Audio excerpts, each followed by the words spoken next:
Do you know what? I see a lot of videos of people doing like backpacking or moving to another country like on their ones. I've done this a few times. I wouldn't say move, but I've traveled to a few countries like by myself.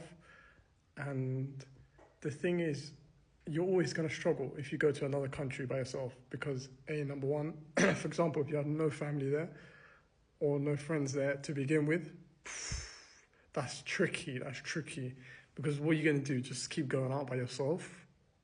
Do you know how boring that can get? It's all good and well for the socials and putting it up and posting it. It's cool, but after a while, it will get boring.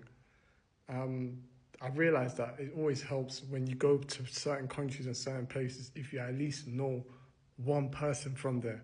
Because that one person can link you up with somebody else, and then that somebody else, for example, you interact with, you could get along with, make friends with them, and then maybe you might meet their friends, and then you hit off with their friends, and then next thing you know, you got 1, 2, 3, 4 friends from that one interaction that you knew that person from. Do you know what I mean? Do you know where I'm coming from?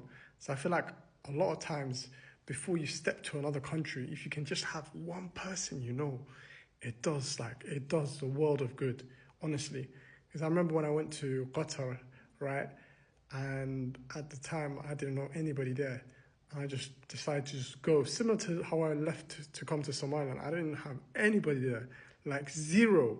I think in Somaliland, I knew someone, yeah, right? Someone. But there, I knew no one.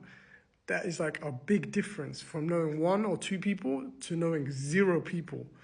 Like, I struggled when I went to Qatar. It was so boring. Like, obviously, I didn't know what the move was. I didn't know where to go. And I was just chilling with like a grown adult who was like way older than me at the time. And he was just like, he would just go work and then he would just like chill and obviously like do his own thing. And things were just boring. And I remember just staying there like I think the first like week, I'm very like locked in. Like I understand body language and environment. And I was like, this is not a place for me immediately. The first 3 days, I was on the phone to my mom. I was like, this is not the place. And she's like, what, you just been here 3 days, how do you know? And then obviously, without giving too much away, I told her certain situations like, oh, damn, yeah, you're actually right. And yeah, all I'm saying is make sure if you go to a country that you know at least one person. If you plan on staying there longer than a week, make sure you know one person. Because after a week of just doing your own solo adventures, it will get very boring very fast.